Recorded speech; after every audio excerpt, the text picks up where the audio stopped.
वैशाख मास महात्म्य 18वां अध्याय।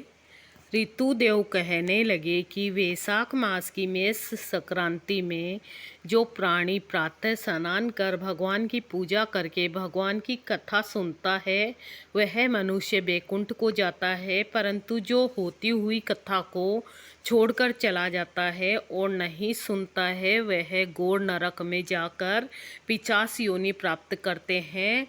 यहाँ पर हम एक प्राचीन इतिहास कहते हैं। प्राचीन काल में गोदावरी के किनारे ब्रह्मेश्वर क्षेत्र में ब्रह्मनिष्ठ परमहंस दुर्वासा ऋषि के 2 शिष्य रहते थे।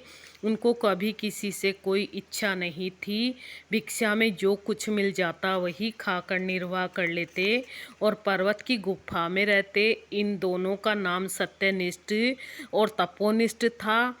इनमें सत्यनिष्ठ तो सदैव भगवान की कथा आदि सुनता, कथा सुने बिना अन्न जल ग्रहण नहीं करता था। जो वक्ता रोग से पीड़ित होकर अपने घर कथा कहता तो यह कुएं आदि पर स्नान करके उसके घर जाकर ही कथा सुनता। कथा समाप्त हो जाने पर अपने नित्य नियम करता। जो मनुष्य इस प्रकार प्रेम से कथा सुनता है वह जन्म मरण के बंधन से छूट जाता है। उसकी भगवान में सच्ची भक्ति उत्पन्न होती है तथा उसके समस्त दुख का नाश हो जाता है। इस प्रकार वह सत्यनिष्ठ ऋषि उपनिषदों का यही निश्चय करके सदैव भगवान की भक्ति में तप्त रहता और सदा उसकी कथा का श्रवण करता। दूसरा जो तपोनिष्ठ था वह अत्यंत दुराचारी एवं कर्मनिष्ठ था। वह न तो स्वयं कथा कहता न सुनता, अपूर्ति होती हुई कथा को छोड़कर चला जाता कि कहीं तप में विघ्न न पड़ जाए। श्रोता और वक्ता के पास भी वह नहीं जाता, बस दुबुद्धि इस प्रकार अपना समय बिताता और हरि कथा कहता न सुनता। जब वह मृत्यु को प्राप्त हुआ तो कथा के दुराग्रह से चित्रकर्ण नाम वाला बलवान पिशाच शमी के वृक्ष पर हुआ। वह अपने किए कर्मों का विचार करता हुआ भूख प्यास से दुखी होकर इधर उधर भटकता फिरता। कदाचित वहाँ सत्यनिष्ठ भ्रमण करता हुआ उस पेठी नसीपुर में आ गया। मार्ग में दुख से पीड़ित चित्रकर्ण नामक पिशाच को देखा तो वह भूख से आतुर बुरी तरह से रो रहा था।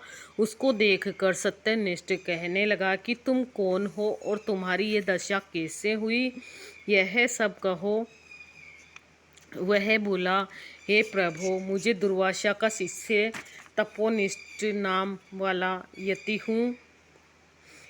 अपनी दुबुद्धि के कारण महात्माओं से विष्णु कथा कर्मों के लोप हो जाने के भय से कभी नहीं सुनी और न ही कभी कथा सुनाई।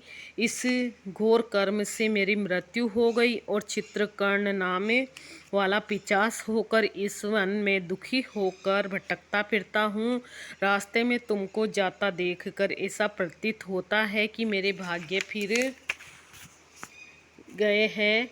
आज हरि मुझ पर प्रसन्न है जो आपने दर्शन दिए। इस प्रकार रोकर और त्राही त्राही ऐसा कहकर वह सत्यनिष्ठ के चरणों में गिर पड़ा। सत्यनिष्ठ को उस पर बड़ी दया आई। उसने अपने दोनों हाथों से उसको उठा लिया और वैशाख मास की कथा के क्षण भर सुनने का फल उसको दे दिया, जिससे उसके सब पाप नष्ट हो गए। इस प्रकार वह कर्मनिष्ठ अपनी पिशाच देह को त्याग दिव्य शरीर धारण कर विमान पर बैठ सत्यनिष्ठ को प्रणाम तथा परिक्रमा कर विष्णु लोक को गया। 18वां अध्याय सुनाया मैंने। जय श्री कृष्ण।